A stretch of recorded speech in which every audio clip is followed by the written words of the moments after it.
We're jamming. I hope everyone has seen the final episode. I hope everyone has seen the final episode. It's time to chat. Let's get into it. We won't be in here long. I know it's a school night. Tweet it out. Let everybody know. I want to hear everybody's bars. Oh my God. So, what a finale. We're already renewed for season 3, as we should be. How are we feeling, Renee? How are we feeling about season 2 of White Lotus? I am so mad that Greg won. I am angry. I don't like, I feel like it was a good episode. There's a lot of great things that happened, but like Greg winning, like, oh my God, like the rage in my heart. Like Lucia and Mia winning, amazing. You know what? Like, you know, city girls, Italian city girls. Okay, me, period. Okay, like JT and like Young Miami, Italian city girls. But Greg, I said, and what Tanya with the heels. Uh, anyways, So, we there's some bars to get off about cheating, but absolutely. And here's the thing, like I watched the little like short little brief thing after the season ended with Mike White. And we all know that this is like a murder mystery, but packaged in a very unique way, right? And I was like, I was thinking about the end of this season. I was like, okay, well, if you didn't see season 1, you shouldn't be in here because while they can, exist and happen independently, it's really important. So I'm about to do a season 1 spoiler, so mute me right now if you don't know. But in season 1, we know that there was like an accidental death, right? And so I was wondering if they were going to repeat that kind of formula for this season, because it was still cool and it like tries to go away from like this murder mystery, like, okay, we know someone intentionally killed someone for some slight revenge or whatever. And so they put a twist on that, and then they put an additional twist on that. And girl, I said the same thing when she fell in that, when she climbed up off the yacht. I was like, she's about to die. She's about to hit her head and die. And then when she actually died, I was like, oh no, Greg got his money anyways. And we actually we didn't get a lot of answers to a lot of questions. And I think what was really cool about this season was like the answers didn't matter to the extent that like we felt they did as we built up to the season finale. Like, right? Like the answer actually doesn't matter. And I really appreciate that, especially with the Aubrey Plaza, or I'm sorry, Harper and Ethan thing, right? Played by Aubrey, and I forget the Ethan's character's name. Theo But James. you said what? It's Theo James. No, Theo is Cameron. Oh That's yeah. Cameron. Sorry, I forgot. Yeah. Yeah, I Uh forgot his name. yeah. But I feel like I really appreciate that. Like I'm one of those people, Renee, we'd be like, I love when a show or a film is like, so what if you don't know the answer, which is what a lot of life is. You don't know the answer. Then what? How are you going to behave? You just have your assumptions, your trust, your ideas to go off of. So what did you think? Welcome to the stage, Yo Coco. How are you? Welcome to What We Watch. Good morning. Oh, good morning. Good evening. Um, Two things. I do not think Greg won because if that was his lover is now dead. So maybe he lost? Question marks. But I just wanted to come on here and stand my girl Daphne because she's the only one that Period. enjoyed vacation. You know, Period. girl looked hot, had the best outfits, okay? Um, is enjoying her wealth and her potential side boo at the gym and Can we other talk side about it? boos she might stumble upon. So, I mean, I think between her and Lucia and Mia, those were the real winners of White the Lotus too. real It's getting real feminist in this motherfucker. Here's the thing. Thank you. I didn't think we were gonna get on Daphne this quickly, but we might take the I'm whole standing Daphne right now we because I'm might like, take the whole hour and just talk about Daphne now. So here's the thing. I'm with you 100,000%. I have been standing Daphne hard since Harper tried to come in there with some damn information about her relationship. She said, sweetie, I'm on vacation in Sicily spending my man's money, okay, in Noto, in all of the fucking cities around. You will not come over here with your negativity. I have to stand. She looked beautiful, fully agree. She was getting her fits off. Her skin was glowing. She was getting her tan. She is the only one.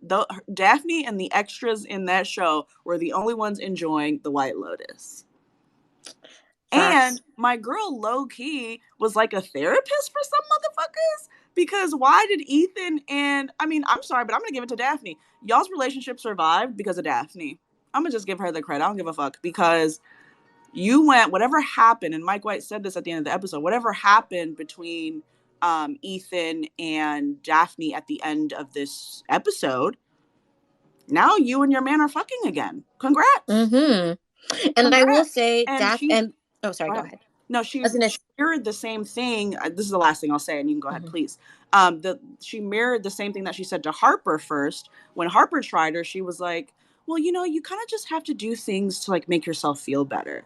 And then when Ethan comes, she was like, "You kind of just have to do things in life to make sure you're not always a victim to it." And I was like, "Okay, Daphne is a therapist, sweetie. Okay, Daphne is That doing some fucking emotional, work for you guys, just to help you guys deal with what you're going through in Sicily, because you're in fucking Sicily. Have a good time for once." Go ahead. Yeah, I'll step down after this because when I saw her and Cameron come to dinner all lovey-dovey and you have Ethan and Harper, I was like, I actually screamed. I screamed and then tried to hide under the blanket because I was like, oh, okay, so this is clearly the life I need because what? You're wreaking havoc on people's lives and you're going to show up to dinner like you just spent your afternoon fucking each other. Okay. Okay. Yes. Good I for you. I'm obsessed, and I want to welcome to the stage too. You can stay up here. Welcome to the stage, Anthony Fowler. How are you? Hey, I'm good. What's up, y'all? Talk to us. How you Listen, feeling? I We're just standing wanted. Daphne first, then you can say what you got to say. Do Wait, we stand Daphne? Do the men stand Daphne? yes, Okay, definitely good. a Daphne stand, but I have to say this. I'm president of the Lucia and Mia fan club. Like, Okay, period. they from start to finish, they were honestly handing out blessings and collecting checks. Like, they were Okay, really, period. really, really killing the game, and the fact that they got to walk down that rocky little road at the end, that was basically all I needed. And that's how we met them, remember? With Yes. different faces walking towards the camera down that rocky road with like faces like of, like determination and ambition, right? And they walked off in their more expensive dresses, mind you. Shout out to the fashion Yep. girls. They walked out of that season with their more expensive dresses with smiles on their faces. Because Yeah. remember, when we met Mia was pressed about Massimo or whatever, her ex. She don't give a damn about no ex now, okay? She got plans with Valentina, okay? Yeah. Listen, I loved Valentina's little flower, like her awakening moments. Oh my god. Hats off to Mia for that. So let's talk about what we really enjoyed about this season. How many? Give me the heart with the plus sign at the bottom right. How many of you watched season one? Clap if you've watched season one. Heart with the plus sign at the bottom, audience in the space. Have you watched season one? Okay. If you have not, put up a peace sign. If you just jumped on here and you were bold enough to just jump on in here with season two, let me know. Okay, so everyone watched season one. I want to talk about, and please feel free to come on up. What we watch is about getting everybody's voices and opinions and like, encouraging us to like explore different perspectives. So how did we feel about season one versus season two? What were the elements that we found like that were the same or that were kind of different? And what did we appreciate? Because I don't know which season I liked better. Renee, go ahead. So I liked this season better, even though I hate that Greg won. Um, things that happen. So White Lotus, they gonna stay with a manager who's gay. Period. So you know, The gays are winning. the gays were winning. LGBTQ representation matters. Okay, my tribe.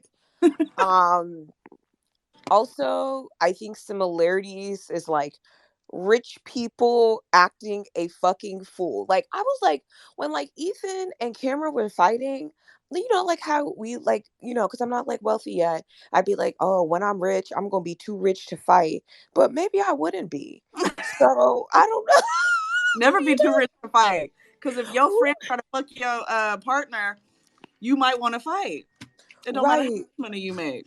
Right. So I think also similarities. Um, I think similarities in terms of how, yeah, I like right now I'm just thinking the get. Oh, actually, like I power dynamics, like power. There's a lot of power dynamics, and Right. right, like like episode like season one was like about like money, but like this episode was about like power dynamics and like sex, right?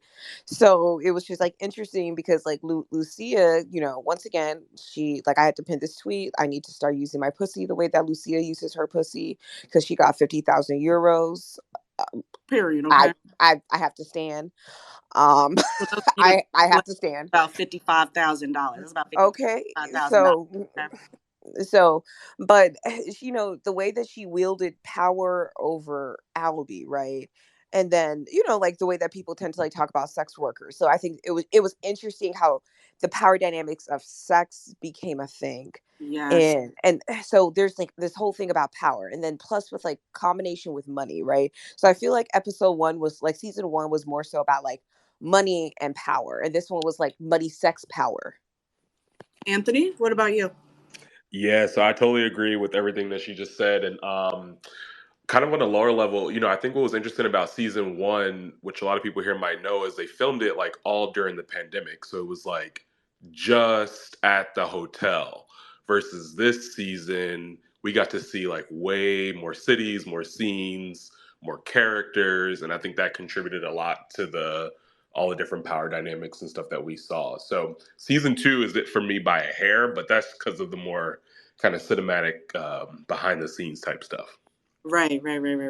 I think for season one, I think I like season two better just because I was very fucking excited. Like I was just so excited.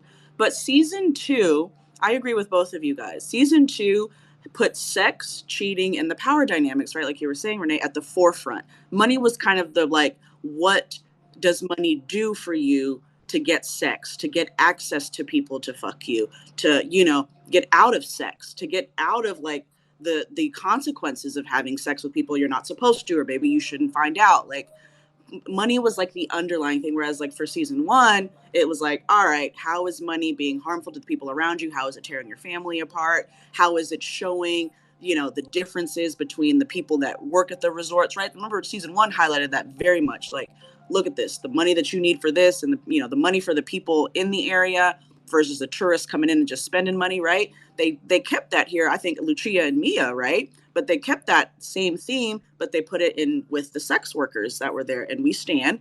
This is a Lucia and Mia stand space, right? So Anthony, I'm glad you said that. Glad you're the president of the fan club. I'm in there because I think what was really cool was the story that they told about sex, but in every single dynamic. By episode 3 of season 2, you're hearing a lot of cheating.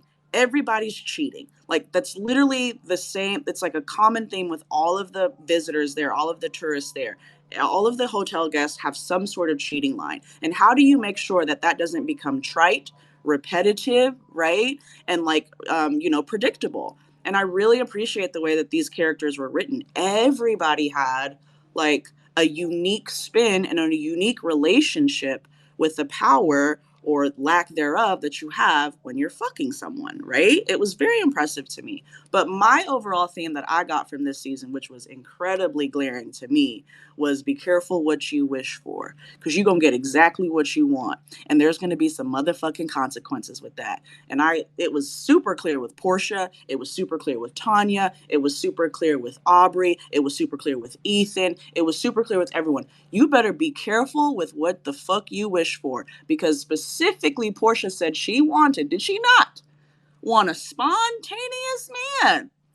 Did she not want an adventure? Huh? Portia, didn't you want somebody that wasn't so pressed for Instagram and social media? But then you find a spontaneous man. You find a man that's going to take you all across Italy. You find a man that don't even have Instagram. You find a man that's having you run out of like restaurants for things that cost $3. Portia, this is what you wanted. Now look at you.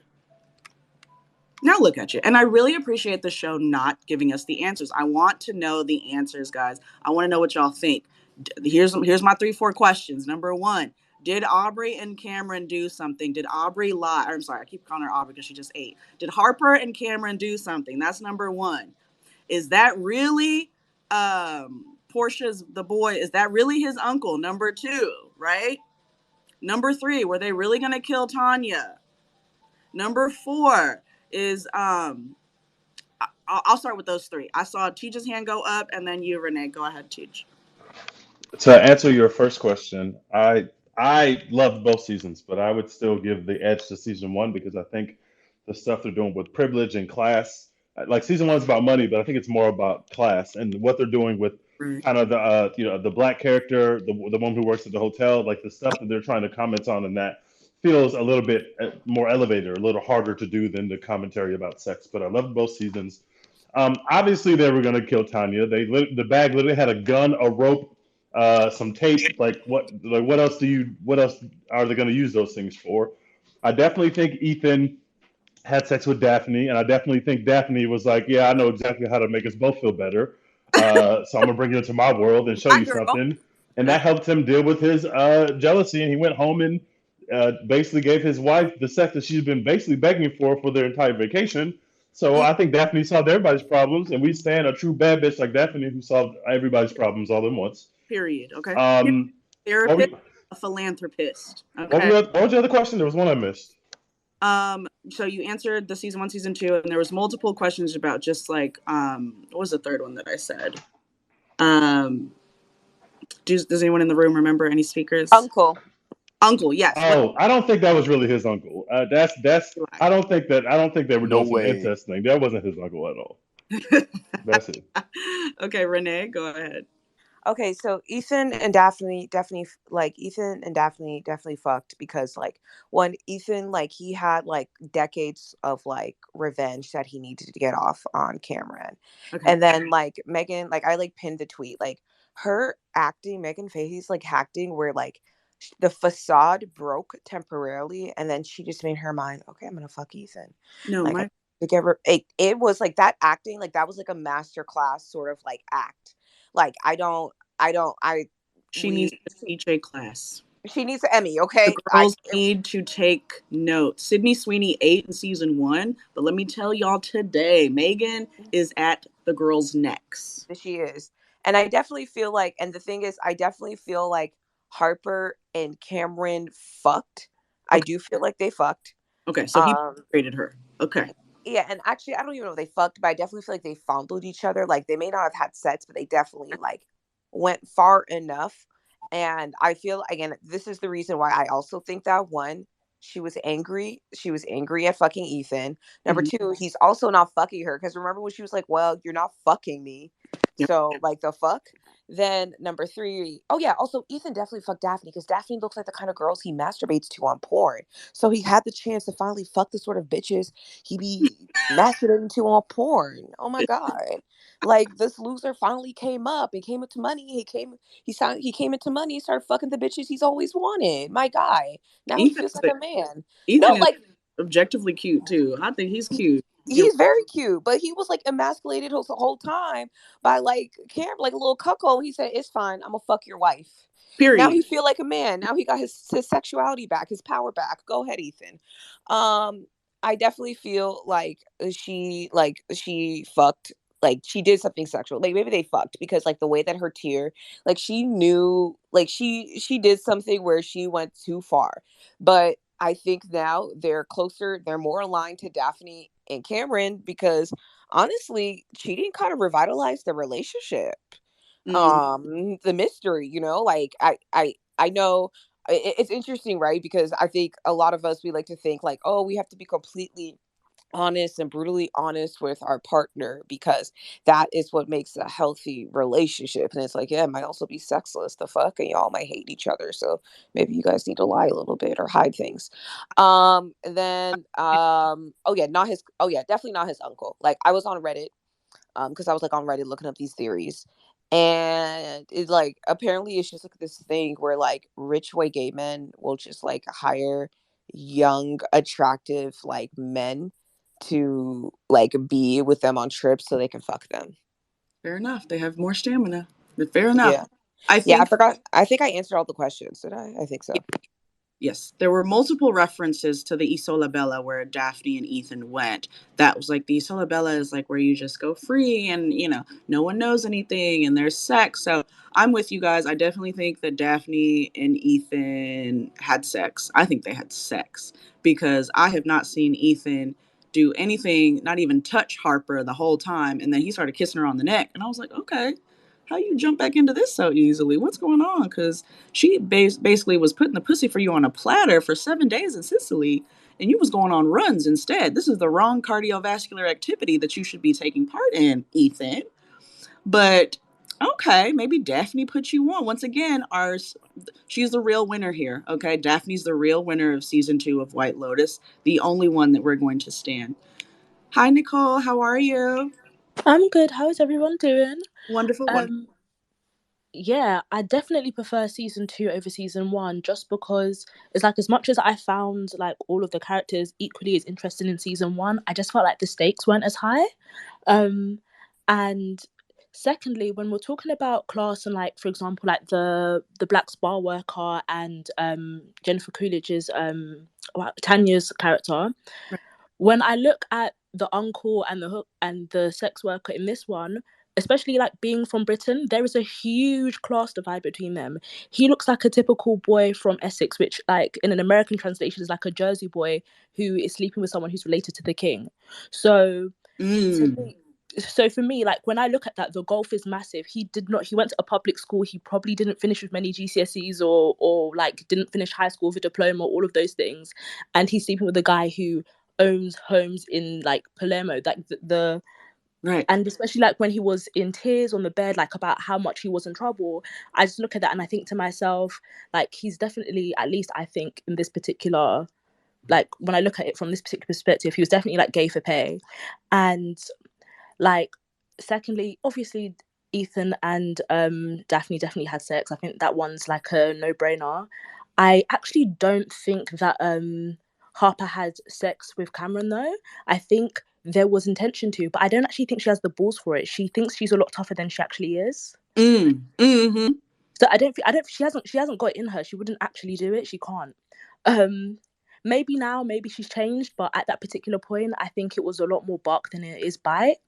And as for and I'm sorry, I just can't get over it. Why did Tanya not take the stairs? Why did she try to go over the boat? Do we need to talk about the derpy death? It really confuses me. I can't get past it. I want to just. Oh, go ahead. Sorry. No. Go on. I just want to say thank you for saying so. Quickly, let's talk about the Harper Cameron situation. I agree with you. I think it was definitely more bark than bite, but I don't think that's a slight on her. I think it was very important for her to prioritize the bark over the bite because the result was the same. Ethan lost his motherfucking mind because he was gaslit. And it was exactly what he was making her go through, right? Just, 2 episodes before, 2 days before, right? This happens all in a week. And I think it was very important for her to wield her power in that way and make the bark even more than the bite. I think they at least probably kissed and maybe they were going to. And then she was like, I actually don't even like you, Cameron. Like, that was not a facade. When I was saying all this shit about y'all in episodes 1 and 2, I actually do not fuck with y'all. Like, No, she means it. Yeah. Yeah. Like, I'm like, so, but it was important for her, right? Similar to, Renee's comment on revitalization. It was important for her to be like, look, sweetie, like, tell you, like, here's how crazy you look trying to tell me just to believe you and stuff, right? Which I think is why that conversation that they had when they got back when she was in the blue shirt was so important. Because for me, there were 2 ways you could read when she made the comment at the table about you're an idiot. There was one way you could read it when she said that to Cameron, if you guys remember. Yeah. He was like, you're an idiot. One way is like, that's truly how she feels. And girls, like, how often do we like, tease men that we've actually, been with or whatever, or are interested in with and call them idiots, right? Sure. Like, there's that comfortability and banter when you've had sex with someone or you have, rapport with someone that you can be playfully banter and just kind of say crazy shit. And he not going to do nothing, right? Because you already put the pussy on him. Or and this is where I was with it. I was like, no, she's truly disgusted by this person. That has not been a transformation in her character at all. She truly does not like this couple. She truly still believes that they are they are chaotic and she never wants to be like them and that they're beneath her. And she genuinely thinks that he's an idiot. And Do you know what? he didn't do I'm anything. so sorry. I'm so sorry to cut you off, but just quickly, I think that whole idiot situation is the fact. I think it's a combination of the two. You know, when you're around a man who you know wants you, but you don't really want him, and there's a power dynamic within that, you can talk to him crazy because he thinks he has the ability to or the chance to get with you. So he's Yep. going to allow you to have that informal banter because he's hoping that that energy is going to transfer to something else, even though for her it's never going to. And I think the last thing I have to say is, I think I've just forgotten. But yeah, that's me done. Okay, I fully agree. I want to welcome Aloe Vera Wang to the stage. Welcome. Oh, Hi. please excuse my slightly husky COVID recovery voice. I wanted to say something really quickly about what we were just talking about Cameron and Harper and the whole "you're an idiot" thing. I feel like it may have been the very first thing that you said. Just the fact that something happened between them, I definitely think something happened between them because this whole time she's been playing nice to their faces, but has been really telling Ethan how she feels Right. privately. But the fact that something happened between them kind of emboldened her to actually say that to his face. So Mm. that I think is what clued Ethan in. Like, Yep. obviously they're married and they know each other very well, but I think that in and of itself is what clued Ethan into the fact that something definitely happened and she Yep. was lying. I So, really wanted to talk. Oh, sorry. okay, no, I want to ask you and the rest of the room here. So,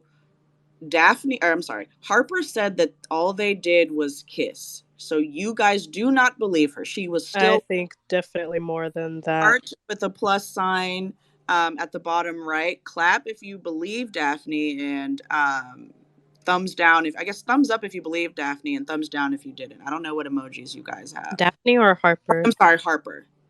Thumbs up if you believed Harper. Thumbs down if you didn't. Interesting.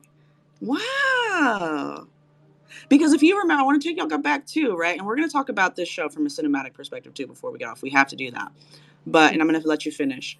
But I think that if we go back to the night that everything happened, right, with Cameron and Ethan and Lucia and Mia, um, Ethan technically kissed Mia, right? But then he was like, you know what?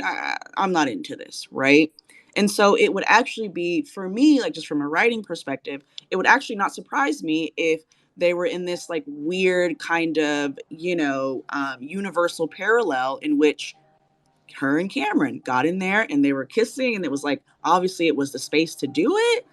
But then they were like, nah, I'm good, right? Because they are a couple, they are husband and wife, and no husband and wife are a bunch of issues. And so I was like, it'd be interesting if that was the case, but we'll never know, right? And so I'm really glad that we're hypothesizing. But go ahead, Aloe Vera Wang. What did I say to you?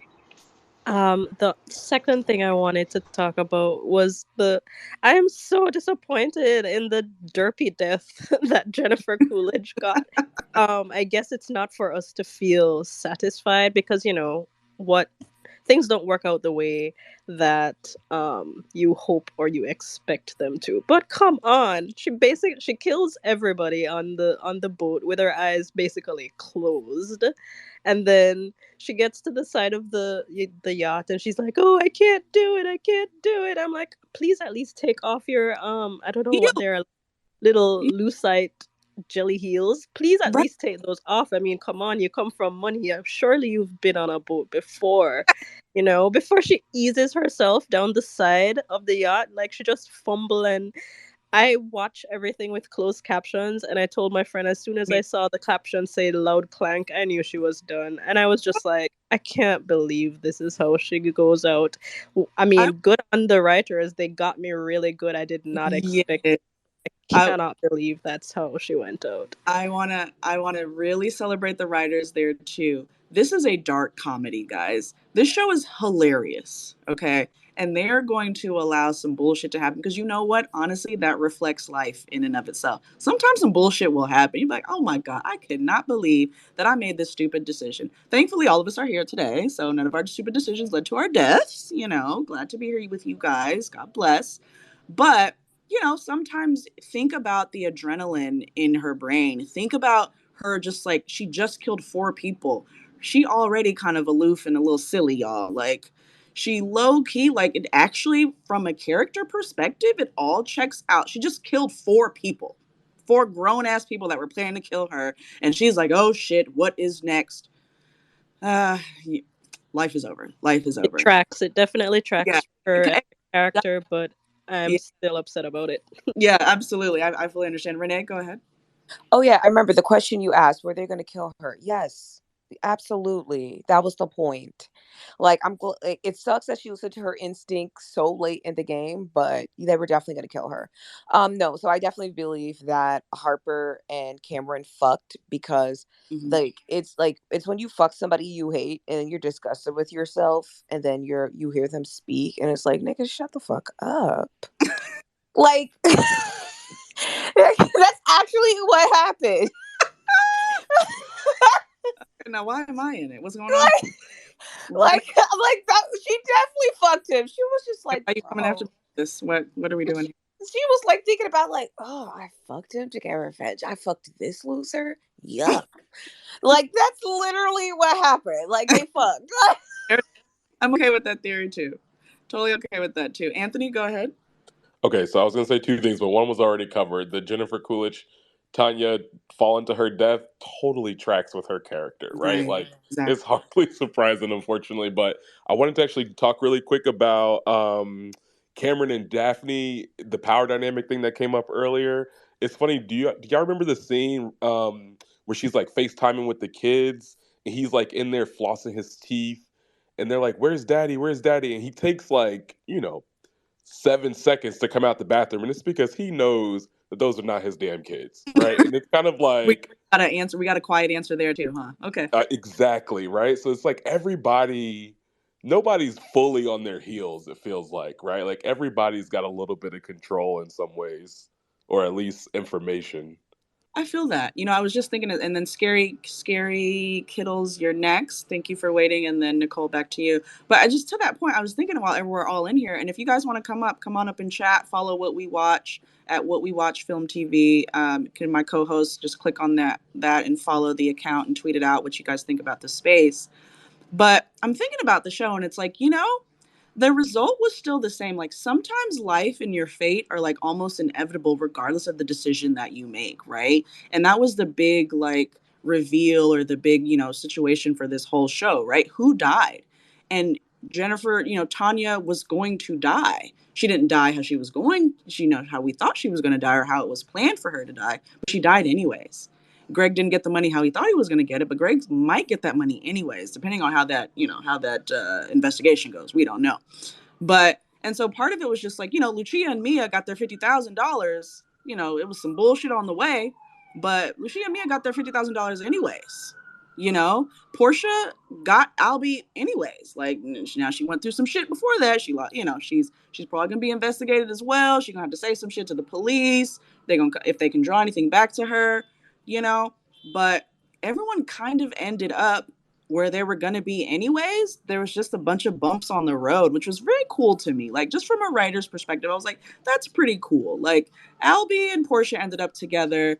Harper and Ethan still ended up together. You could tell, from that shot at the end, they're good. They're kissing on each other. This is the most we've seen them touch in 7 days in Sicily. Could not be me. So I appreciate you saying that, Anthony, because like that's what I was thinking. Like, damn, like you might whatever's meant for you is gonna happen anyways, but maybe just not in the way that you thought. And even if you try to fight it, it's gonna happen anyways, sweetie. Go ahead, scary kiddles.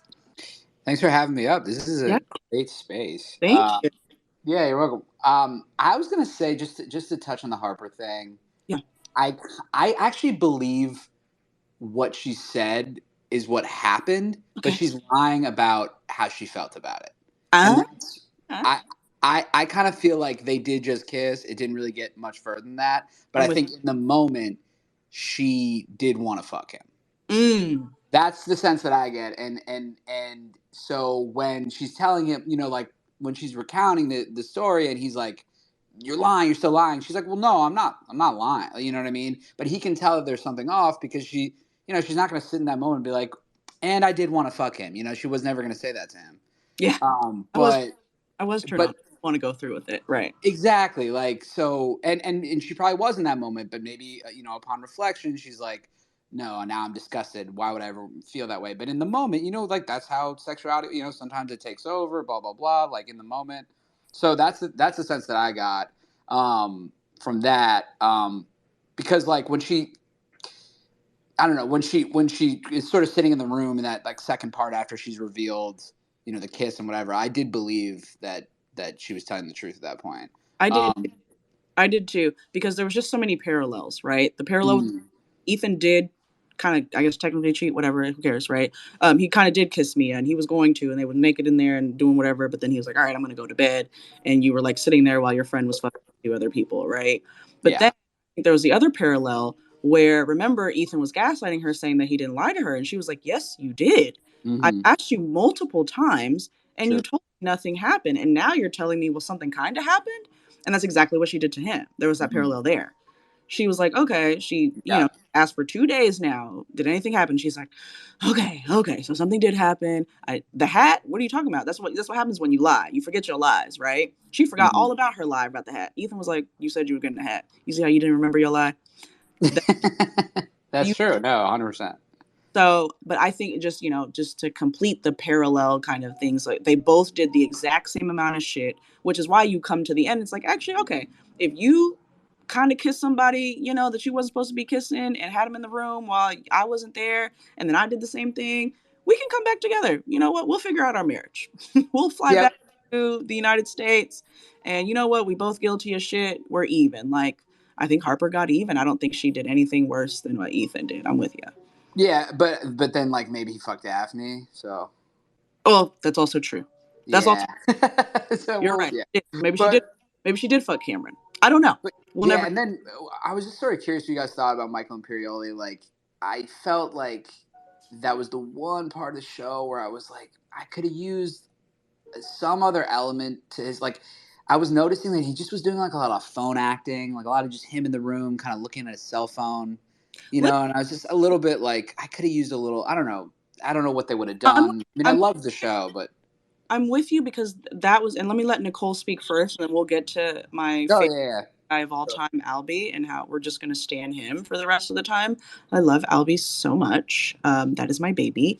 Please, Albie, let's have sex, and you can give me $50,000 as well. Sweet, sweet baby. Love you, Albie. Go ahead, Nicole. But yes, I want to talk about that scary kiddo. So let's do that. Go ahead, Nicole. Yeah, Joe. To be fair, you guys like kind of left off in the perfect place. My issue now with Harper and Ethan is this: I Right. genuinely believe that he fucks Daphne, and as much as I love that for them, like revitalizing and him finding his sex, like essentially he, as much as he kind of painted himself, or at least I think the perception I took of him was that he was meant to be like the nice guy who just happened to have gotten rich. Right. He he did a bunch of drugs, or I don't really care about that part. Partied with sex workers when he's on holiday with his wife. Right. Kissed another woman. Got Right. angry at his wife at the thought of her doing something else. Correct. Then got to fuck his his close friend's wife on holiday. Then comes back. Everything's fine. He's okay with lying. She doesn't know anything. And then what? They just go home and they're happy, and Mm. it, it made it, his whole arc. I at the end of it, I really Mm. can't stand him because Mm-hmm. like at least someone like Cameron, he's a bad guy, or that he's a particular kind of guy, and you can either take it or leave it and move accordingly. Oh my But God. with him, he's gonna be the guy who thinks he's a good guy, but then does all the bad stuff and then cries about it, gets upset, is emotionally stunted and immature about how he deals with it, and then apparently it's all okay because he's got kind of a sweet face. I don't. Nicole, It really rubs me the wrong way. baby, let me tell you how I could not agree more about the Theo James Cameron. Let me tell you, I said that exactly to my homeboy. I was like, look, I don't have no problems with Cameron because you can tell exactly who Cameron is. Cameron is who he Mhm. says he is. He acts the same wherever he goes. All of us are going to have to make decisions about how we want to be around Cameron. Cameron is who he is, right? Exactly. I could not agree more. Now, it sounds like this room and like, plus sign, heart plus sign at the bottom right with a thumbs down emoji. So it sounds like the room has agreed that Daphne and Ethan fucked on Isola Bella. So that changes the dynamics of things between Harper and Ethan if we have decided that for sure they had sex, meaning he penetrated her. There was no just like kissing, fondling, and a little candlelight dinner. They had sex in the Russian caves and the water and the rocks. Everything was very romantic and lovely, and then they felt better. My girl Daphne, with her skin glowing and her new massage and her pussy, that would show a parallel for what Cameron did in her relationship, right? So she got to fuck other people. Although I think she fucked the masseuse too. When she was talking about her back was hurting after the last massage, I was like, she might have fucked the masseuse when I didn't even catch that. yeah, man, she might have fucked him too. Daphne is the winner here. Teach, go ahead, and then Renee.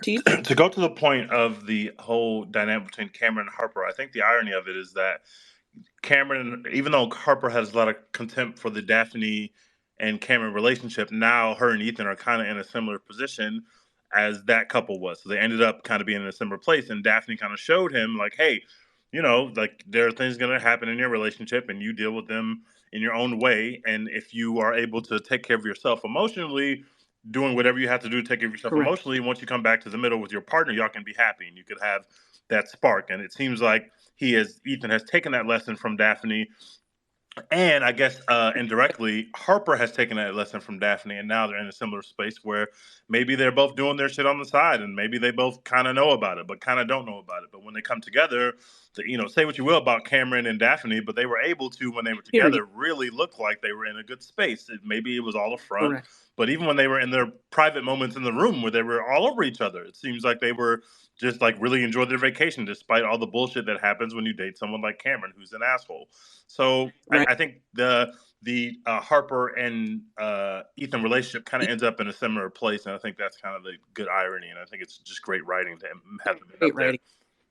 I fully agree because I think that what's important here again is like there was so much judgment, right? Like, don't forget the very biting, like uncomfortable, awkward kind of scenes with the double date couple in Sicily, right? On vacation. Who has the bigger dick? Who has the badder bitch? Who has more money? Who's going to do more things? Who kisses each other more? And who drinks more wine together? And who's more lovey dovey at the, right? Like, you could see the fucking contest the entire time. And it was like, it came back to it where our philanthropist, bad bitch Daphne, who's everybody needs to mirror. This is my time to be completely fucking honest with you guys in this room. What we watch, I hated Harper. She is the exact opposite of what Daphne was doing with her life. Harper was so judgmental of the couple, and look where you ended up, anyways. That's what your ass get. Harper was always trying to your point, what you were talking about, Tej. It's like whether they're putting on a facade or not, that's not your relationship. It doesn't matter. It doesn't matter if they're putting on a facade. Why do you care if they're having cheating issues or baby daddy issues? Like, that's not your goddamn business, right? And so I think it was very important to watch Daphne with her boundaries and Harper kind of realizing, you know what? Damn, I do need to just like do what I need to do for me in this relationship and figure out if, that's why Daphne or Harper literally asked, so what is going to happen between us? Remember, they let that character ask that question because that was important for her to know how to move forward. Okay, so what are we about to do? Are you attracted to me? Are we ever going to fuck? Because I need to do for me what I need to do for me. So, I think the reason why the Daphne scene, the scene where Megan Fahey kind of processes this information that Ethan has given her about what her husband did with his wife, the yeah, reason why that scene works so well, and the reason why one, it's acted phenomenally. Megan Fahey just crushes it. But two, you haven't seen that part yet. You've only seen the bad bitch Daphne where she's like, man, let me tell you what I do. Let me show you this picture of my kids. Like, aha, this is not his kid. Like, I'm just gonna throw it out there, right? You're I seeing you're seeing the bravado part of it, but for 1 second we got to see the real human part of it. It was like, actually, the Cameron actions do hurt me, but this is just my process of how I process my hurt. So let's go to the island, let's go have sex. But we got to see that kind of human moment for just a couple seconds, and then she went back into Daphne mode and said, okay, I'm going to get my shit together and go take and care of I it my way. And I thought that was powerful. And I think as real people, obviously from a perspective on television, that was something that was, very profound and like it was well acted. But I feel like I knew that the whole time. Of course she was hurt. Of course she fucking, cries in her room sometimes. And of course she was right. I think that that was not the only time that we kind of saw that break. We saw that break a little bit, just in a different way, because our audience was different, when she was in Noto with Harper. So it, whomst among us, guys? I mean, everybody in the room. Of course we know that we have to deal with shit. So we're not going to sit up here and cry about it all day, and we're not going to be in Sicily crying, right? Fuck that. I mean, I guess we would rather be in Sicily crying, but not in front of this couple that we came to vacation with.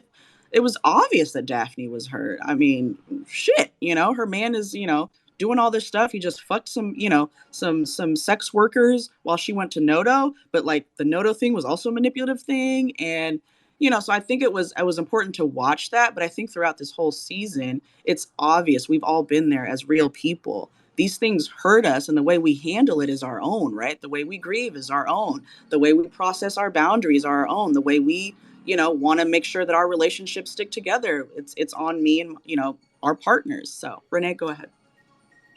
Yeah, so I also think that like Daphne was hurt because I remember you and I talked about this whenever they were in Noto, and she was Yeah. like, "Yeah, I don't have that many like female friends." Right. I think because Cameron was fucking her friends. Yes. So, I think it was just like I think that, she did feel some sort of like kinship and like closeness to Harper to like one be like candid to her about like, her relationship issues, and then number two also tell her like, yeah, these kids aren't his.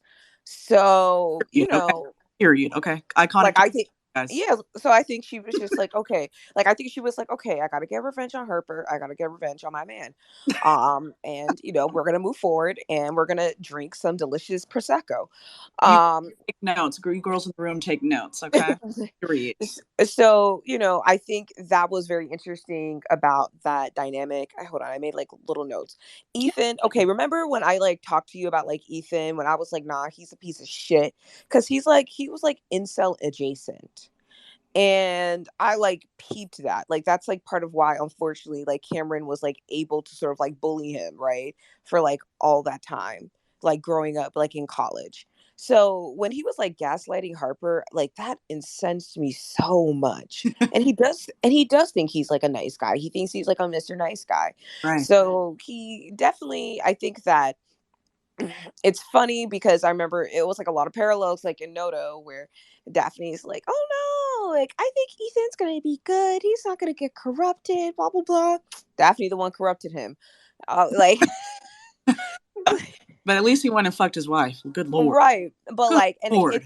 yes, and it's dark. It's like so dark. Yes. But it's so dark. But like, do I think Ethan is an incel? Yes. Incel adjacent? Yes. Do I think how he gaslit Harper and was not fucking her was like fucked up as hell? And like, Right. honestly, like I would be miserable and a bitch too. Yes. But I I understand that he had to fuck Daphne to one up fucking, because he was like, yo, my wife, he was like, okay, you did this to my girlfriends in college. My wife, you're still pulling this shit. mm, Now you want, first you want my yeah, money. Now clock. you want my wife. I Yeah. gotta fuck your wife. Yeah. And So in your face. Correct. yes. And then also, and I remember I said this to you, like I forgot like a few weeks ago. This is why you can't be going to couples vacations with like everybody. And like if you go on a couples vacation with people, like y'all all like, if somebody like if you're going on a vacation with somebody who cheats, like you better cheat too. Like you can't be going with somebody who you faithful and the person cheating, they're like, okay, come be my alibi, come do this. Nah, now your shit caught up in some bullshit because you want to protect your friend, but then you made a vow to your spouse and that you're wondering, what relationship do I honor? I Right. don't want to make things. Now, Mm-mm-mm-mm-mm. mm-hmm. You have to travel with people who cheat too, or people who are faithful. Do not. Mm-mm. But this was like, I'm just No, swear to God. can I expound upon that too? Like, no, seriously though, right? Like, you got to go on vacation with people that do the same type of bullshit you be on. Like, this is an important lesson from White Lotus, guys. It is, whether it's cheating, whatever the bullshit that you do, whatever vices you participate in, make sure the people that you're going with be on that same bullshit. Otherwise, the shit can go awry. Okay, if y'all like to, hire young men to fuck you, then make sure that your other friends are into that too. Just try to travel internationally, on a 13-hour trip to people that also cheat on their wives, right? Like, Okay, we're all on the same type of bullshit. So I'm glad we had that conversation because it's very important. The other lesson in White Lotus is please have sex with your wives. Okay, this could have been Ethan really is the villain here, and I was focused on Harper for quite a bit because she just talked so damn much and she was such a fucking hater.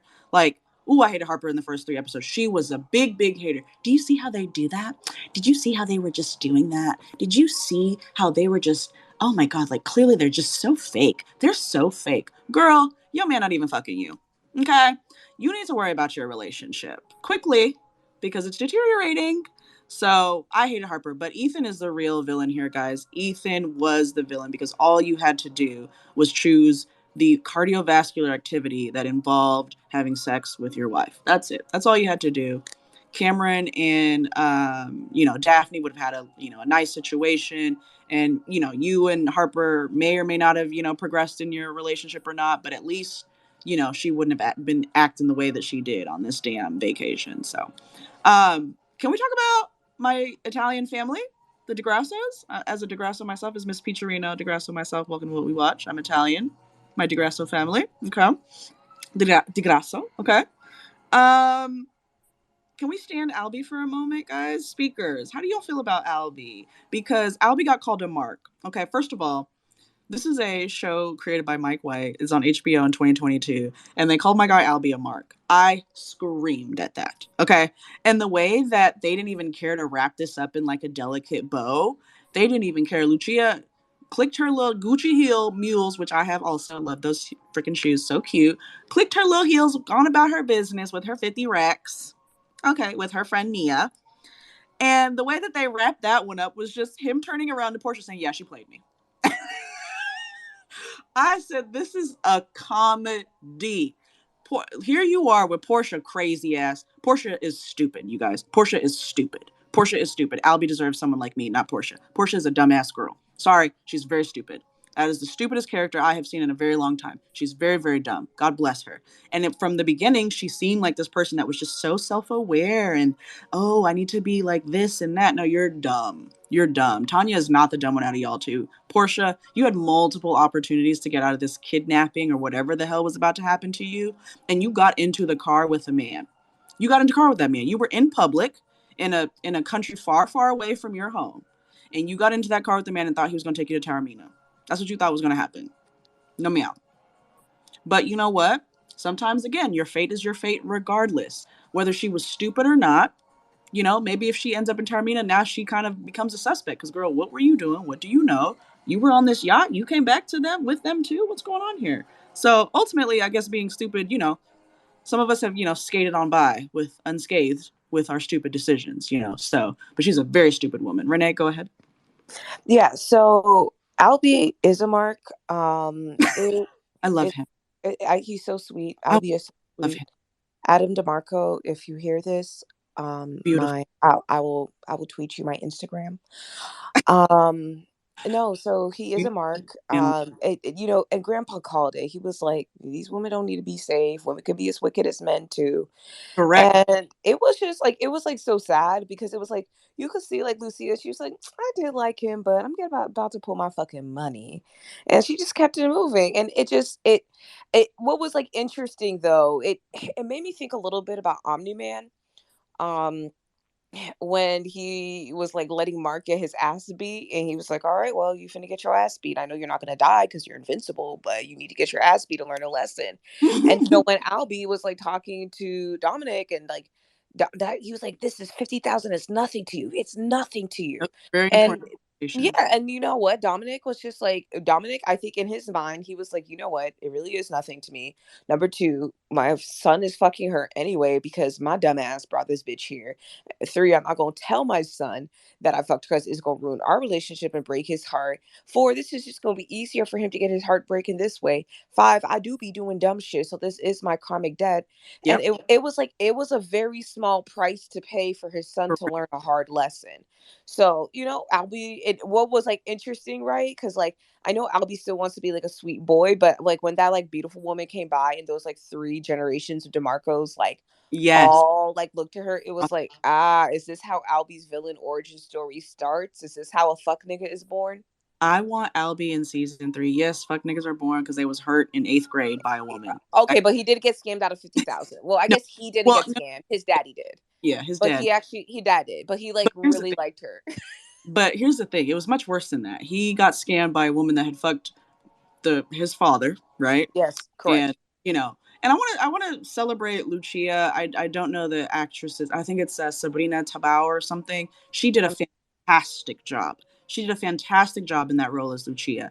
When she was like showing, face acting, physical acting, showing how much she actually did kind of like Albie, but like my nigga, that 50 grand is much more important, right? Like I really like Megan Fahey and Sabrina. You girls ate that. You guys win because that was incredible. And I think what's really cool about the Albie situation and Scary Kittles, this goes back to what you were talking about earlier, maybe that you weren't completely kind of committed to these two, this family's like arc, right? I think it's incredibly similar to season 1, Sydney Sweeney's family. Remember, the dad was cheating, right? But instead of the wife not being there, the wife was there, right? So we were led to believe that what Dominique did was a little bit worse than what season 1 husband did. I forget his name. If one of y'all can find his name, that'd be great. But season 1 husband, what he did, at least his wife came to vacation and like wanted to keep up the facade with the family. Now remember how much money he coughed up. Remember he coughed up a $75,000 necklace for his cheating, right?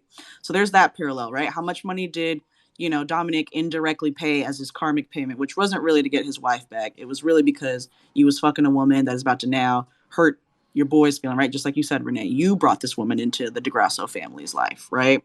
So I think there's a lot of like parallels there. And what I appreciated was that Albie Albie really didn't have a character transformation. Albie remained who he was through and through, which is why I guess I was just like so soft about him, right? Like Albie was who he was, Cameron was who he is, Cameron didn't change, and Albie was who he was, and Albie truly believes that he's a nice guy, and he really did care, and he ended up with Portia anyways, right? He probably is like, well, we'll exchange numbers or whatever, but like Renee, I'm with you. That's probably, probably Albie probably gonna be on some bullshit because he gonna be like going back to his friends, like, okay, I was with a sex worker in Sicily doing whatever. I don't know if he's gonna tell his friends. Like, remember in Lawrence when he had the train ran on him and then he had to like lie? I don't know if Who? I remember Lawrence in Insecure when he got the train ran on him by those like two white girls, Oh, and then you're talking he about it. like yes, and he lied to his friends, like he lied to Chad about what really happened. I don't Yeah, think Albie is gonna like tell his friends like, hey, like I met a sex worker. I thought she really liked me. We were making plans for her to come visit me in LA. I was speaking Italian to her, and then made my dad give her 50,000 to save her from a bad circumstance, and she played me. Like he's gonna take that to the grave. Like I think I he's think I think he's gonna tell the partial truth, which is that he experienced the woman. He's not gonna say, he's probably gonna play it as like, yo, no, yeah, like, wife sex workers, you leave them. Like, I feel like that's where the, quote unquote, like part of Albie, the evil villain part of Albie is gonna come out. But I also don't know. Like, I have a soft spot for Albie. so Albie's do just, I. but Scary Kittles, how do you feel about that? Like the parallels and the Dominic thing, because you were saying earlier that you really weren't like, you were like, this kind of fell flat for me.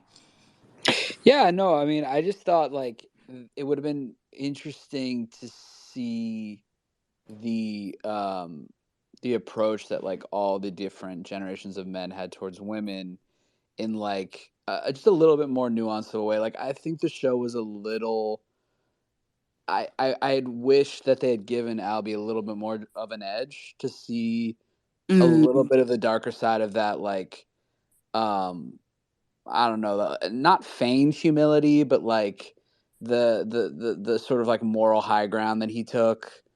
yeah. Um, Maybe uh, we'll Albie season 3. I want Albie yeah, yeah, no, I've just been interested season 3. in that, and I also think him and Portia, they're not gonna hook up. Yeah, no, They poor should be friends though. Albie deserves me. Okay, Albie deserves a much more powerful woman than Portia. She's a bird. Okay, and not the endearing bird. Portia is so annoying, guys. Am I wrong here? Portia, come on now, Portia. No, She's he needs a annoying. woman She's to like annoying. walk him through and like take him into becoming a man. Like he needs a little bit of that, and Portia's not. She's not equipped. Portia need help. Okay, I agree. What y'all think? What do y'all think about Portia on the stage? Anthony, Renee, what They're y'all think? never no. So I just like pinned a tweet where it was like the subtext of like their like convo. If it was like, we both stupid as hell, we should link up back home. That was really what they both got played by sex workers. Like, first of all, they both they dumb as hell. Honestly, like honestly, I'm not gonna say Port because like Portia did not deserve to get kidnapped, right? Like I'm not gonna say women deserve to get kidnapped. Of Now course. when Jack was holding on to her in bed, I said, "Oh my god!" When he tried to gaslight her, what phone? What you mean your phone? You all right? It's okay. I said. She said, "Oh no, I'm in danger." But she wanted excitement, and Albie was really like just trying to make an honest man out of her and honest woman out of her. And she said, "Nah, I want fun. I want to eat Fun. $3 arachinis and skip out on the bill."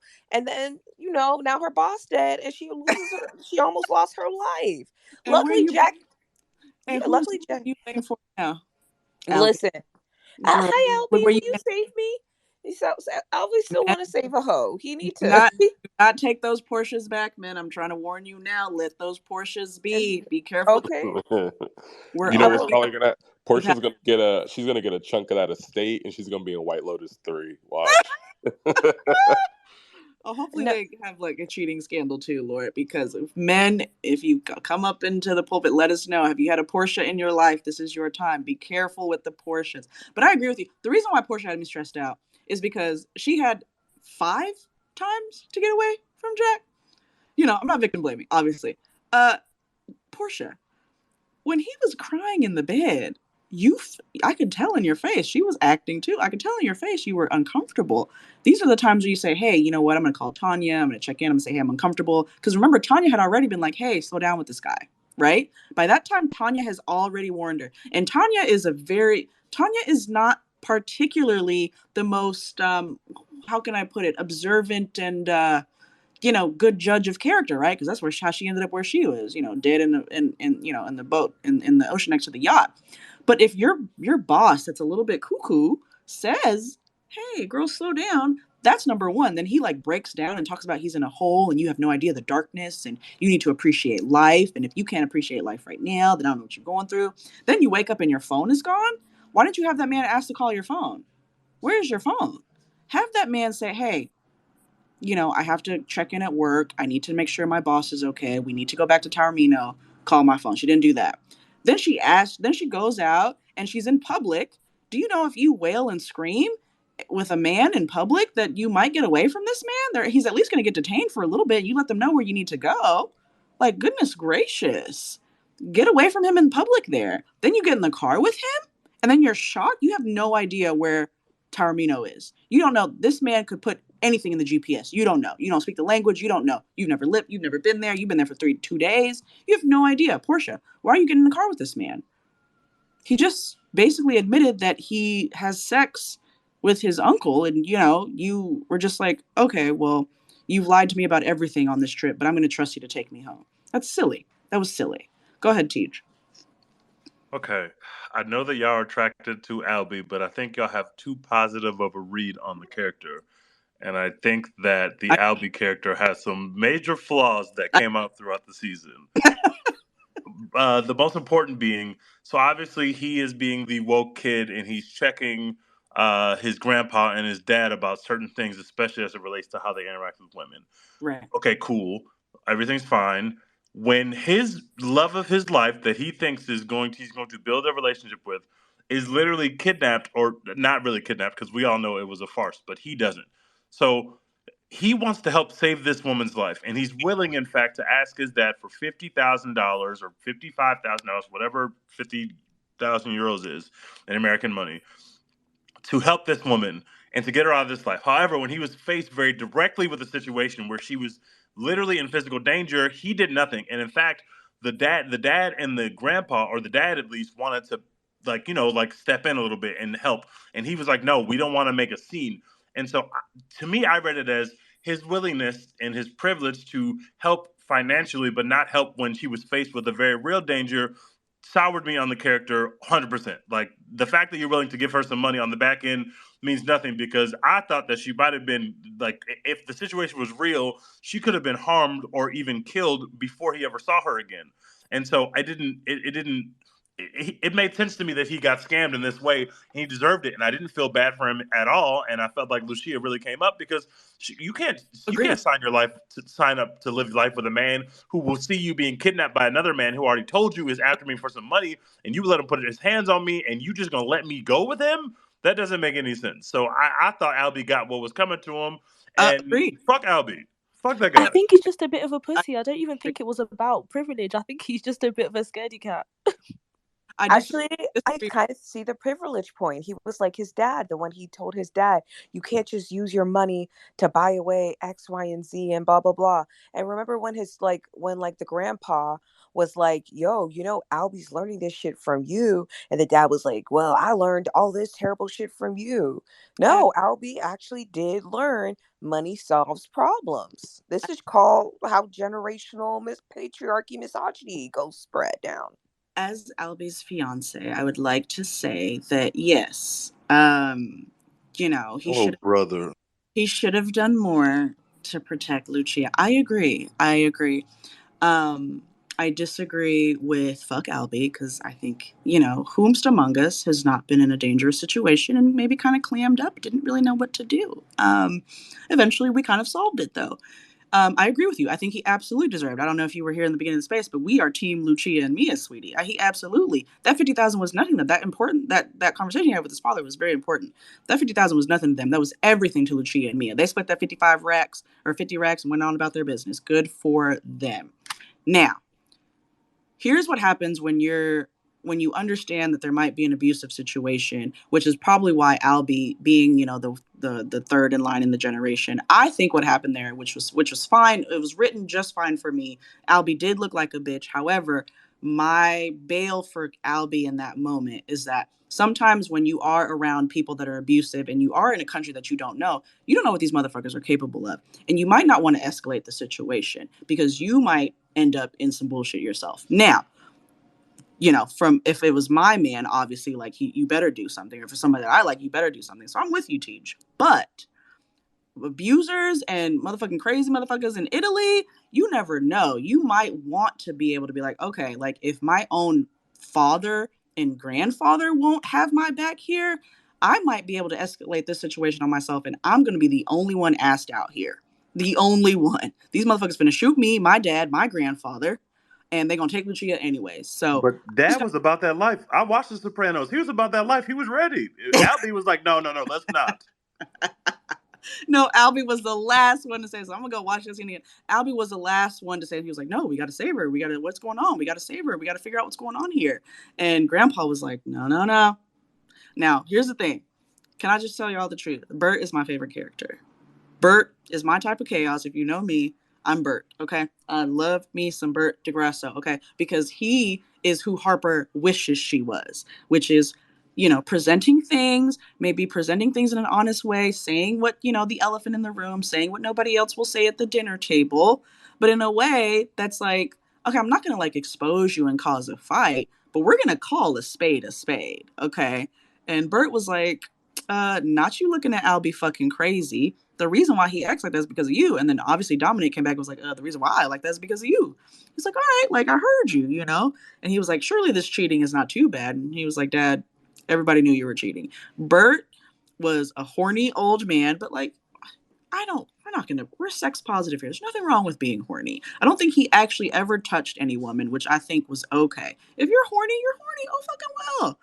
I hope that I can be, very horny and, attracted to people in my older age. Y'all are 36, so y'all already there. Y'all's horny. It's fine.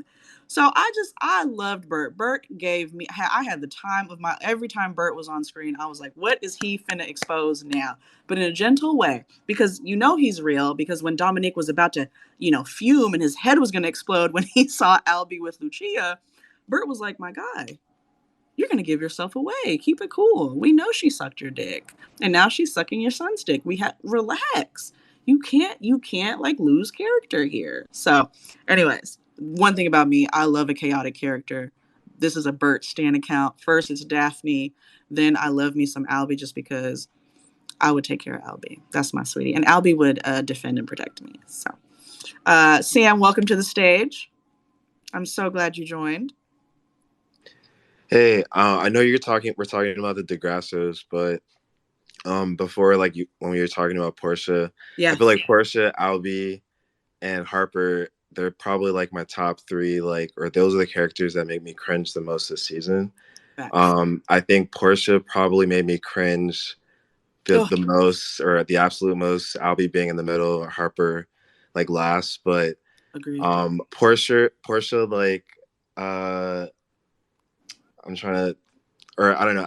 I mean, Albie for obvious reasons, like, his whole relationship with Lucia, and pretty much being a mark. But Portia, like, I feel like the entire trip, like, this is like her rock bottom trip. Like, I remember, like, in the beginning of the season, she was on a call with her friend, and it seemed like this is like her last resort to kind of get her life together. But like every decision or every episode, I felt like they just kept getting worse. And like, to your point, by the end of the season, like, I feel like, Buddy kind of, like, it was like her wake up call type of thing. So, but yeah, I would say, like, out of those three, like, that's kind of like what I would take the most from out of this, like, but definitely the most cringe-worthy for me. Who is your favorite character? Definitely a Daphne fan. I feel like, I mean, I'm not one that's like a fan of like cheating, or but I feel like she's had like the most interesting reaction to people, like, confronting her about the truth, which is like, for her, like, versus like, instead of facing the truth, like, just kind of creating your own reality. But Daphne has very yeah. good boundaries. Daphne has the best boundaries on this show by far. Okay, Daphne, all she does is has very good boundaries. You don't get to judge Daphne, right, Sam? Like, she just has good boundaries. She's not creating another reality for her. She's just not gonna let y'all say shit. But let me deal with my shit. I'm a grown ass woman. Thank you. You don't try to reveal shit to me. I'm good. I appreciate you, because she would let people say stuff. Like, remember, she let Ethan. What do you mean, Ethan? What are you talking about? They did what? Like, so she would engage. She's not like delusional. She doesn't want people to feel like they can't speak to her.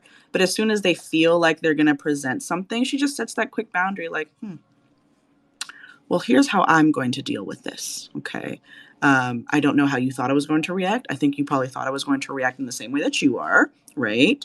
Doesn't mean I'm not hurting in the same way that you are, but here's how I'm going to process my hurt. You want to process your hurt with me this way?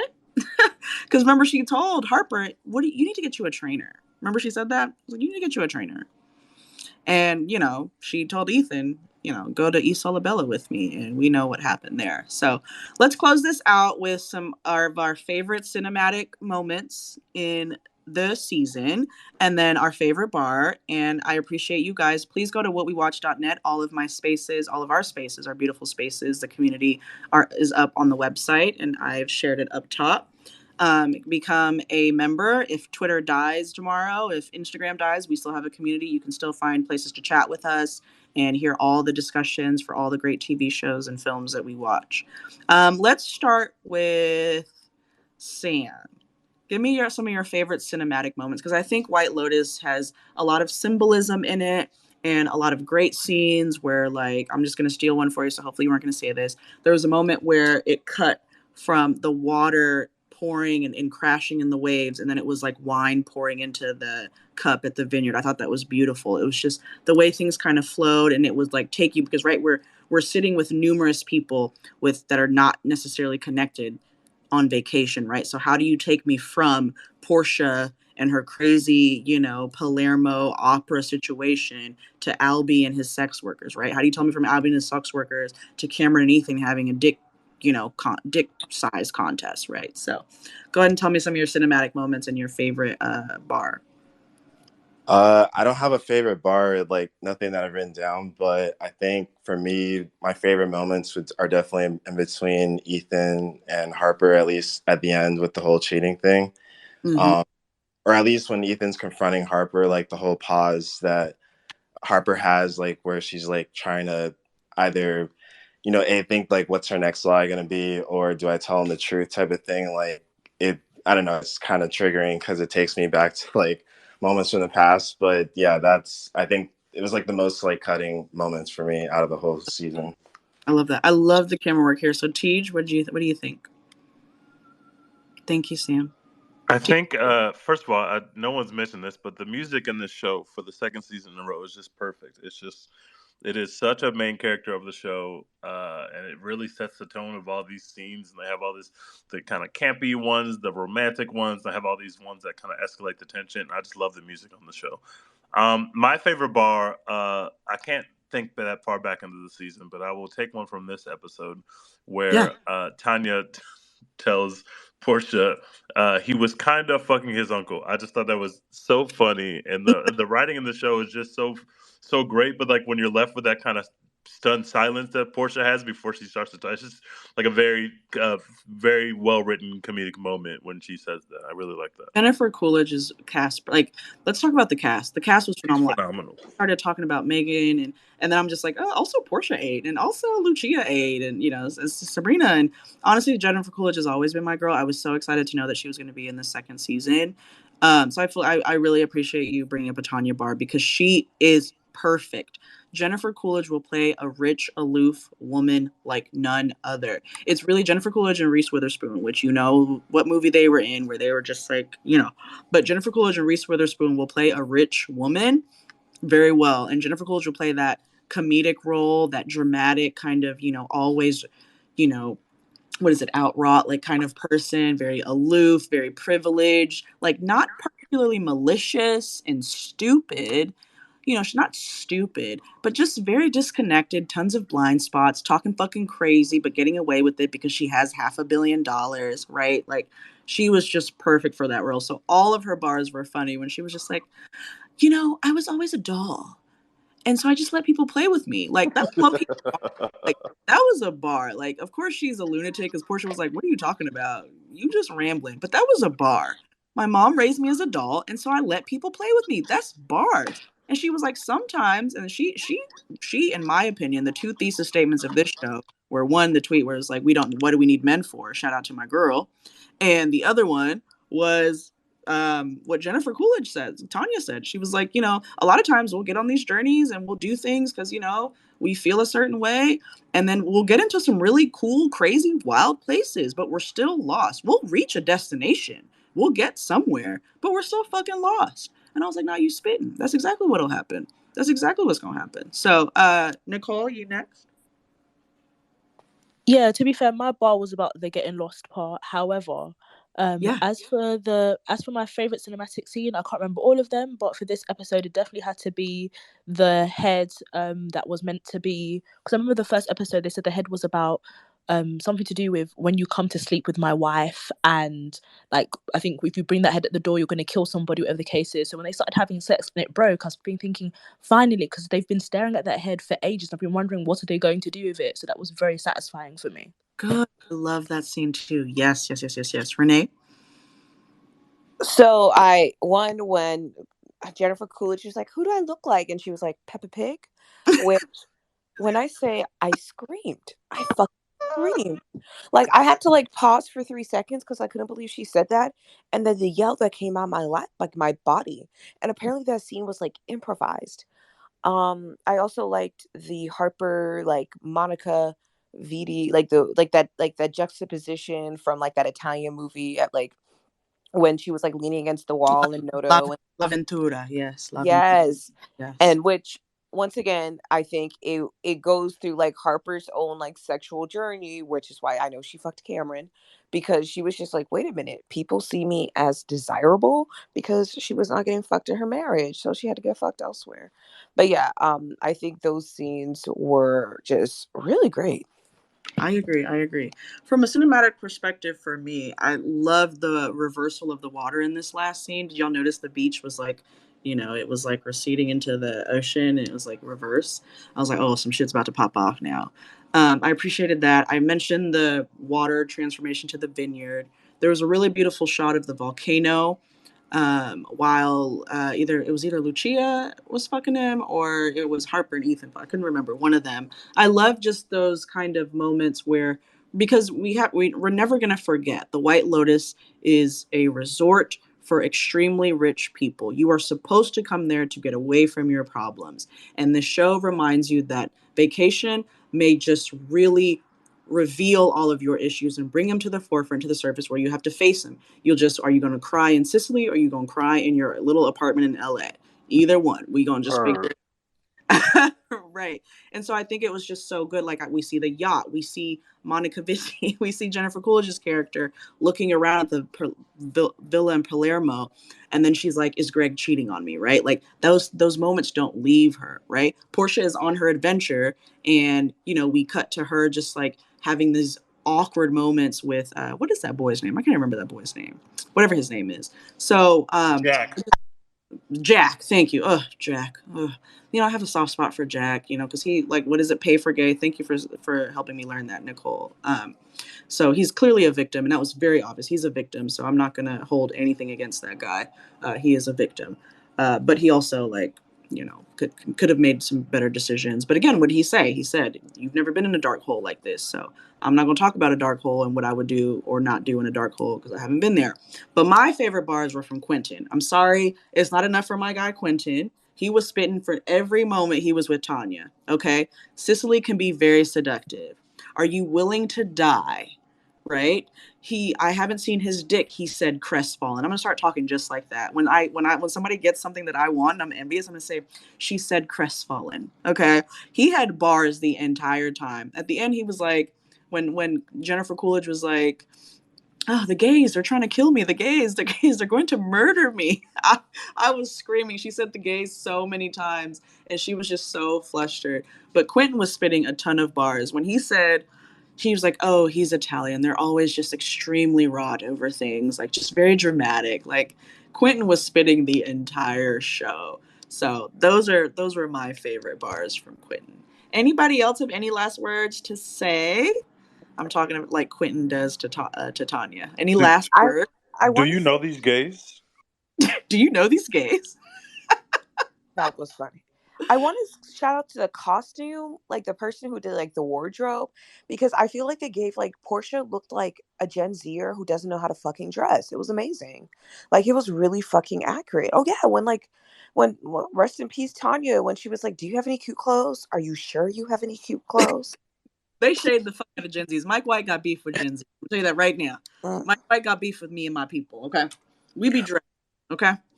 And also, it's just when we talk about costuming, when you look at Harper and how much, like, when you look from the first episode to the last episode and how much she kind of sort of emulates and essentially turns into Daphne in terms of the way that she dresses, like that pink dress she wore at the end, she would have never worn it on day one. Nicole, good call. I noticed that too. I said, first of all, what is you doing with your hair up, Harper? Excuse me. Okay, come on, show that jawline, girl. And then she had a little pink flirty dress on. I said, okay. But I knew that, and I appreciate you calling out costume, because costume also told the story for a moment, right? And I'm talking about the time where Harper's character opened up her shirt dress to show her bikini. She was never Freud impressed about looks like that, right? She's like the pretty girl that's like, "Oh, well, pretty is not my personality. I want to be a philanthropist, and I want to just treat people right, and I want to make sure that I'm better than everyone." And then she, like, had this like sexual image moment where she's on the beach and she's like, I'm just gonna open my shirt and read a book and show my body. And so costume kind of helped like tell the story a lot too, right? Where Tanya's character wore the same dress that was in the car from the Godfather reference. There was a lot of homage. There was a lot of references to a lot of films, like the La Ventura that we were talking about earlier, Renee, when they were in Noto and those guys were just ogling at Harper. That is an exact, not, this is not like oh, we just mirrored it or we kind of like pulled scenes. It was an exact mirror. It was an exact homage to a scene in La Ventura with Monica Vitti, actually. So it was very, very fun. Renee, go ahead. Yeah, so speaking of The Godfather, what I remember learning from The Godfather, because they did this in Succession, the color, when there's orange, that means somebody's gonna fucking die. So Right. when that volcano was like spewing at the Last Supper, right? Yep.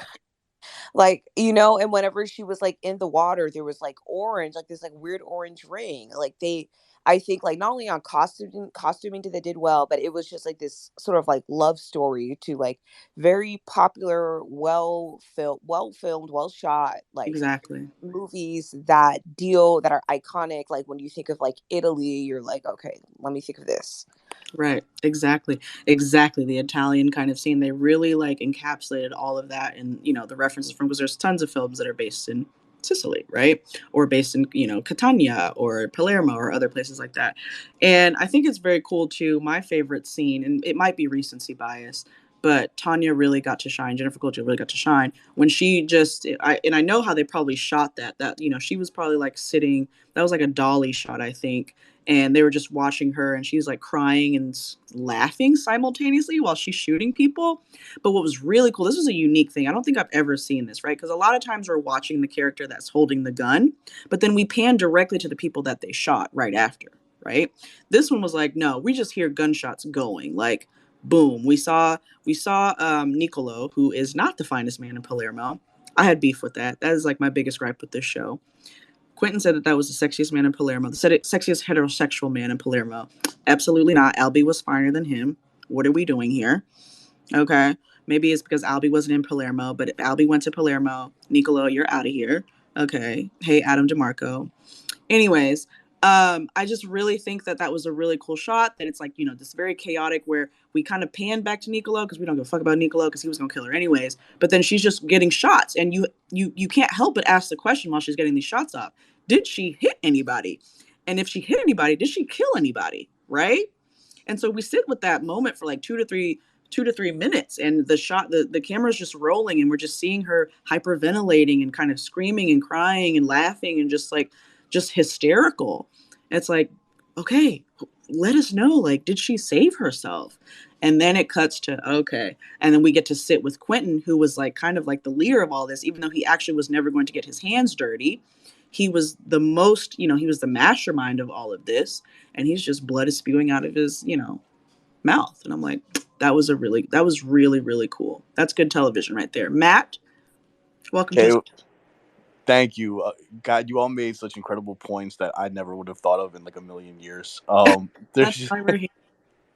yeah, there's a couple of things that I thought of, like Mount Etna exploding. Like I thought that was just like a kind of clear, like okay, the tensions, both sexual and murderous, are now finally exploding. But for erupting. But for me, it was like I felt from like day one, like I had thought about the fact that in the first episode, they were kind of going back and forth, like, oh, are we going to need the connection between the hotel rooms, and how it was Harper was like, no, we're definitely not going to use that, and then Cameron and Ethan were kind of like, well, no, that might like come in handy, and like I kind of hadn't thought about that until someone had brought up like someone had brought that up earlier in the space, and I was like, oh shit, maybe Cameron did plan all of this from the beginning. And I'm of the mind that you know the confrontation in the ocean when it was like, oh, you brought us out here so you could, fuck my wife. Like I kind of think at some level that really was the plan all along. And I think also that like Cameron and Daphne, they get off on this shit. Like they're super confident in what they have. And Correct. I felt like their whole thing was seeing this other couple who they have like clear dominance over, and they were just getting off on like breaking them down and planting seeds of doubt. Like there was something, I don't know, like, and I maybe I'm alone in this. That's Yeah, Matt, I respect that so much because now that I'm thinking about it, I didn't mean to cut you off, but no, by I all means. so much because now that I'm thinking about it, why wouldn't they, right? Like Cameron and Daphne are so confident. They have that I don't give a fuck. We're going to say that man is not leaving me. This woman is not leaving me type of relationship, right? And we may look at it from the outside like, oh, it could never be us. And it's like Cameron and Daphne can turn around and be like, yeah, we know that. That's why it's not y'all. It's us, right? Because cheating for us is not the worst thing that could happen, right? Cheating and even having a kid is for us is not the worst thing that could happen. So I don't put it past Matt that maybe that was the situation. Maybe they did get off on it. Daphne clearly did. Daphne, Daphne sets boundaries. I can't stress that enough. Everybody go watch Daphne throughout this season. My girl set her boundaries clearly and concisely every single time. Renee, go ahead. Or Matt, let me let you finish. And then Renee, and then head over. I did have another point, but the truth is, it's gone now. My fault. So yeah, go for it. Renee? I just want to quickly say another scene that I loved when they were in the opera, and she was like, "Oh my God, it's the Queen of Sicily!" And when the gays like they made those looks to each other, and then when she like turns and like looks at them, and they all like, oh my God! First of all, Snickers, basically. They were phen- snickers. snickering. Phenomenal face acting that was done. And it was like that scene scared, like, in case you were wondering if like Tanya was about to be fucking scammed, which she spoke into existence. It's nice to be with people who have money because they don't want yours, okay, bitch. But For sure. like yes, but like that face acting, I was terrified because I was like, yo, can you imagine thinking you just made some new friends and they're actually your ops trying to kill you? That's what I was telling my homeboy. I was like, let me tell you something. Let's step out of this for just a moment. If you're in Tanya's situation, like Tanya and Portia made poor decisions from episode 3 moving forward. This is the danger of thinking you're about to go and have a spontaneous adventure in a beautiful country. If you actually sit down and think about it, I'm a black woman. My mama would lose her mind if she heard that I was going to another country and then I was going to another part of another country, an undisclosed island that I've never heard of, with 4 rich white people that I just met an hour ago, right? They said, pack your bags from this resort that everybody knows you're at, go somewhere else for a couple of days with us. You don't know any, like, I would have to do a lot of research. Like, okay, if something goes awry, do I know how to get back? Do I know where I'm staying? Do I, like, I, there was a lot, like, it was terrifying, right? That was like the dark kind of part of this. It's a very Yeah, cynical show. Like, that's terrifying. But I this is, was scared. you're impressed. And it made it even more horrifying, right, Renee? Because, uh, Jennifer's used to money. Jennifer should not be impressed by this much money. So it was incredible. This was no longer like a class conversation. This was literally just a terrifying poor decision. She was impressed by this kind of stuff because of the place she was in emotionally and mentally with her husband. That's why that impressed her. She has $500 million. They said that at least 4 times during this episode, and we knew that during the season, and we knew that in season 1 that she was rich. She was impressed because she was in a really dark place with her husband. So I agree with you fully. Geraldo? Hi everyone. I just finished the episode actually, and I hopped on to Twitter to see like what the reactions would be. Um, and there was one part of it that I don't know if you guys already spoken about it already, but like there was one part of it that I just didn't like, and that was the whole like Albie Portia reconciliation thing. I was not buying that. I don't know how like other people feel about that, but I was just like something about it just seemed off to me. Like it was like almost trying to say like, oh, if Portia had picked the right guy, this wouldn't have happened to her, and that like Albie was right to think that he was a better guy than Jack. You know what I'm saying? And I guess like it's low key true because he was trying to kidnap her or whatever. But like I don't know something. Does anyone know what I'm like trying to I trying to say here? I I I did not glean that from that kind of wrap up. I'm not saying that I don't disagree that they could have gone a little bit further with that conclusion. And we're going to wrap this room up right after this, guys. So I really appreciate you guys joining. Please follow What We Watch Film TV. It's my co host right next to me.